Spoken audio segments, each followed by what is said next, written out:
শুরুতে আমি সুকান্তর কাছে এই কারণে যাব, একেবারে গতকাল চাকরিহারারা যেভাবে আক্রান্ত হয়েছেন, পুলিশের দ্বারা আক্রান্ত হয়েছেন, লাঠিচার্জ থেকে লাঠিচার্জ কোনো কিছুই বাদ যায়নি, তার প্রতিবাদ এবং রীতিমতন বিস্ময়কর যেটা আমি দেখছিলাম যে 8 থেকে 80 সমাজের বিভিন্ন স্তরের মানুষ তাদের প্রতিবাদে সুরে সুর মিলিয়ে আজকে পায়ে পা মিলিয়েছেন। সুকান্ত,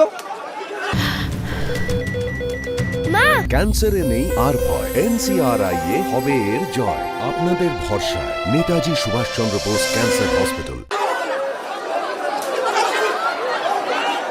একেবারে দেখো, যারা চাকরি হারিয়েছেন সুপ্রিম কোর্টের নির্দেশে তারা তো আজকে ছিলেনই রাজপথে, তার পাশাপাশি তাদের আহ্বানে ডাক দিয়ে আরজিকর কাণ্ডের সময় যারা রাস্তায় নেমেছিলেন সেই সুধী সমাজ, বিশিষ্টজন এবং জুনিয়র ডাক্তাররা পর্যন্ত আজকে কিন্তু প্রতিবাদে হেঁটেছেন। এবং আজকে যে সময় মিছিল শুরু হয়েছিল একেবারে গরম, প্রবল গরমের মধ্যে মাথায় ছাতা দিয়ে তারা কিন্তু রাস্তায় নেমেছিলেন এবং সুদীর্ঘ প্রায় 8 কিলোমিটার রাস্তা 1.5 ঘন্টা ধরে তারা শিয়ালদা থেকে ধর্মতলাতে আসেন।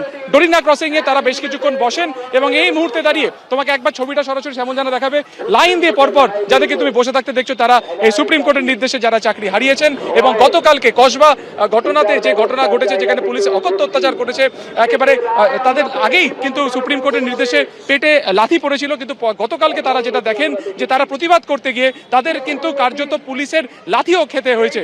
এবং সেই প্রতিবাদে তারা কিন্তু এই মুহূর্তে একেবারে রাস্তায় বসে আছেন। এবং আজকে ঠিক এই জায়গা থেকে এই আন্দোলনের পরবর্তী কি রণকৌশল হবে সেটা তো ঠিক হবে। আমাদের সাথে একজন চাকরিহারা রয়েছেন।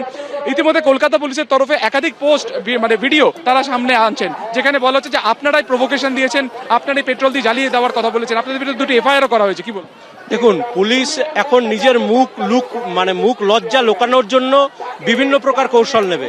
আমরা যোগ্য শিক্ষক শিক্ষিকা, আমরা কখনোই কোনো প্রকার হিংসাশ্রয়ী আন্দোলনও করতে রাজি নই, বা করেছিলাম না, তখন নরমপন্থী আন্দোলন একদমই ছিল। সুতরাং আমাদের কখনোই কোনো উদ্দেশ্য নয় কোনো পেট্রোল দিয়ে জ্বালানো বা কিছু। আমাদের একটাই দাবি, ওএমআর ইমেজ প্রকাশ করা, এটাই আমাদের সুস্পষ্ট দাবি। এখনো পর্যন্ত স্টিল নাও সেটা চেয়ারম্যান সাহেব ও তথ্য সূত্র মারফত জানা যাচ্ছে যে প্রকাশ করা সম্ভব।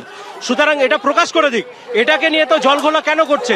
বিষয়টা হচ্ছে যে ওএমআর ইমেজ প্রকাশ না করে নানা রকম তালবাহানা দিয়ে একটা রাজনীতি করা। এই রাজনীতি বন্ধ করুন, ওএমআর ইমেজ প্রকাশ করুন, যোগ্য শিক্ষকরা যোগ্যভাবে বিদ্যালয়ে পৌঁছান। আপনাদের একটি কর্মসূচি আজকে হলো, আগামীকাল আপনাদের এসএসসি অভিযান রয়েছে, সেখানে কি অনির্দিষ্টকালের জন্য আপনারা বসবেন অবস্থান?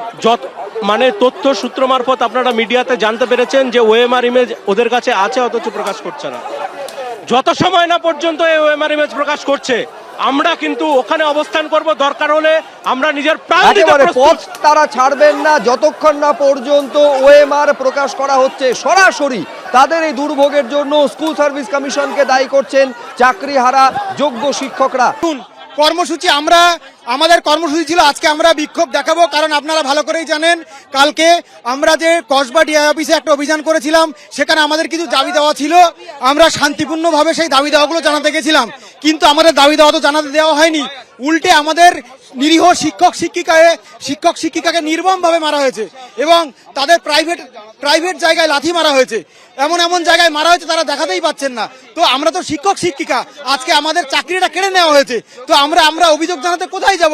আমাদের কিছু বলার নেই। এখানে আমাদের সব থেকে ভালো হয় যদি আমাদের এখানে গুলি করে মেরে দেওয়া হয়, আমাদের কপালে গুলি করে মেরে দেওয়া হোক। আমাদের তো সবকিছুই হারিয়ে গেছে, আমাদের আর কিছুই নেই।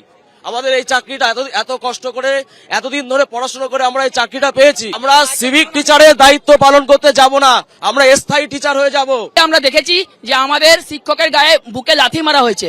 আমাদেরকে বুকে গুলি করুন, গুলি, লাথি মারবেন না। লাথি তো মেরে দিয়েছেন, পেটে লাথি মেরে দিয়েছেন। আর লাথি নয়, গুলি খেতে চাই, গুলি করে দিন, মরে যাব। দরকার নেই এরকম।